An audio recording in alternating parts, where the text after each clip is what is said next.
हर हर महादेव, देवों के देव महादेव के चरण में प्रणाम करता हूँ। दुर्गा माँ के चरण में प्रणाम करता हूँ। सरस्वती माँ के चरण में प्रणाम करता हूँ। गणेश भगवान के चरण में प्रणाम करता हूँ। गुरु भाई गुरु बहनों के चरणों में प्रणाम करता हूँ। गुरु भाई गुरु बहन, आज एक कहानी है 10 बच्चे और एक बुजुर्ग का। आजकल के बाल बच्चे ऐसे हो गए हैं कि अपने आगे थोड़ा पढ़ लिख लिए हैं, चाहे थोड़ा सियान हो गए हैं, तो सभी को बुजुर्ग लोग का मान सम्मान करना ही भूल गए हैं। किसी भी काम अपने करते हैं और बुजुर्ग लोग को बदनाम कर देते हैं। उसी पर आज एक गुरु भाई गुरु बहन एक कहानी सुनाने जा रहा हूँ। लेकिन तो बहुत ही नटखट होते हैं, ये सभी जानते हैं। तो एक समय की बात है कि एक ट्रेन में 10 बच्चे बैठे थे। एक डिब्बा में 10 ही बच्चे थे। उसमें एक बुजुर्ग था। बुजुर्ग बहुत ही बूढ़ा हो चुका था। एकदम उसका गाल जैसे जब सिंगूर जाता है हाथ पैर का, वैसे सब चमड़ा था, ये सब सिकुड़ा हुआ था। इतना बुजुर्ग था बेचारा। अक्सर लोग जानते हैं कि बुढ़ापे में लोग भगवान का ध्यान जरूर करते हैं। उनके पास तो नहीं खेलने नहीं कुछ करने, लेकिन वो भगवान भोलेनाथ का ध्यान करते हैं। कोई राम के करते हैं, श्री राम के करते हैं, कोई श्री राम सीताराम सीताराम, कोई नारायण नारायण, कोई माता भवानी का नाम बोलते हैं। उसी तरह वो बेचारा भोलेनाथ का नाम जपते रहते थे कि हे भोलेनाथ, हे शिव शंकर, आप ही मेरे नैया इस जीवन में पार लगाइएगा। और वो जा रहे थे काशी घूमने के लिए। बेचारा बुजुर्ग थे तो सोचिए चलते हैं, कुछ नहीं तो बूढ़ा के समय है, हमें टिकट में छूट मिलता है, सरकार दिया है तो कम टिकट लगता है, चलते हैं घूमने के लिए। तो ट्रेन में बैठ के जा रहे थे। तो हाँ देखिए, वो जो 10 लड़के भी उस डिब्बा में बैठे थे, वो सब बहुत ही नटखट थे, अपने आप को बहुत तेज समझते थे। तो कहे, अरे यार चलते हैं, जंजीर खींचते हैं, इससे क्या होता है। तो जंजीर खींच दिया, जिससे गाड़ी ब्रेक डाउन हो गया, मतलब गाड़ी रुक जाता है जंजीर खींचने से। लेकिन ये भी है कि बिना कारण बताए आप जंजीर खींचिएगा तो आपका उसमें फाइन लगता है। तो हाँ, उसका नियम था कि जो बिना कारण बताए जंजीर खींचेगा उसे 5,000 रुपया फाइन लगेगा। वो सब लड़के मिलके जंजीर खींच दिया, गाड़ी रुक गया। अब ये सब घबराने लगा कि आएगा तो फाइन लेगा, नहीं हम लोग तो लड़के हैं, सबको जेल में बंद कर देगा। तो क्या करे, कहा कि चलिए 5,000 रुपया फाइन दे देंगे।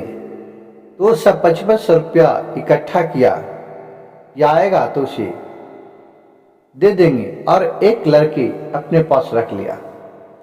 फिर उन्होंने विचार किया कि अरे यार हम लोग क्यों पैसा देंगे, इतनी तो बूढ़ा बैठा हुआ है, ये बूढ़ा को ही बदनाम कर देंगे। गाड़ी रुका, वहां से गार्ड आया और पुलिस वाला आया।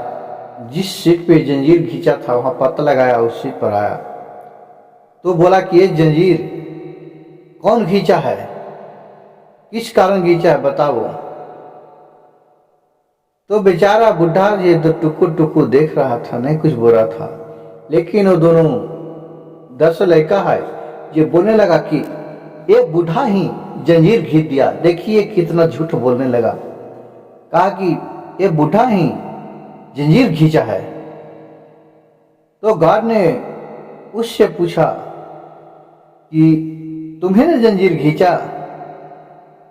अब बूढ़ा क्या बोले, कहे अगर उससे हम कहता हूं हमने नहीं खींचा, कि हे भोलेनाथ कुछ हमें अकील दीजिए, कुछ ज्ञान दीजिए, मैं कैसे निकलूं।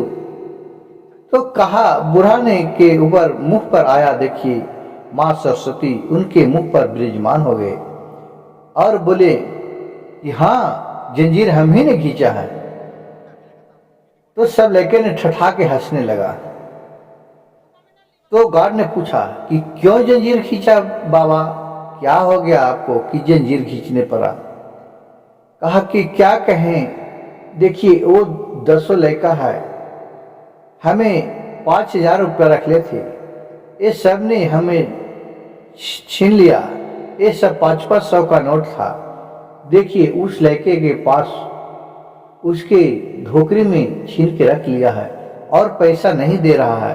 तो मैं इस समय किससे गुहार लगाने जाऊं? अगर बोलता हूं तो इन लोग हम पर मार बैठता है। तो उस लड़के को पकड़ा तो देख रहा है कि सही में उसके जेब में से 5-5 सौ का नोट 5,000 रुपया है। कहा कि ये सही बात है।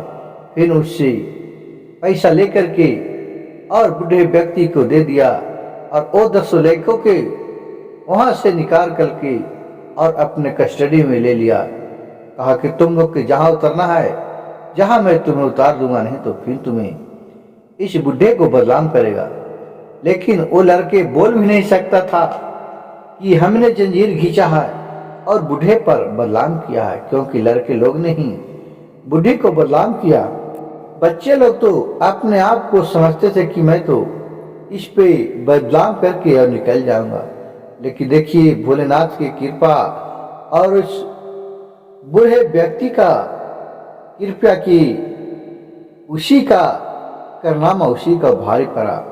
इसलिए कहा जाता है गुरु भाई गुरु बहन कि बूढ़े से ज्ञान लेना चाहिए। बहुत सा ऐसा है ज्ञान जो बूढ़े इस समय शरीर की बीत गया है, तो उन्हें सब तरह मालूम है किस तरह किससे निपटा जा सकता है। गुरु भाई गुरु बहन, यह रहस्यमय कहानी आपको कैसा लगा? अच्छा लगा होगा तो मेरे कमेंट बॉक्स में हर हर महादेव लिखना नहीं भूलिएगा और मेरे वीडियो को लाइक सब्सक्राइब शेयर जरूर कीजिएगा। हर हर महादेव, घर घर महादेव।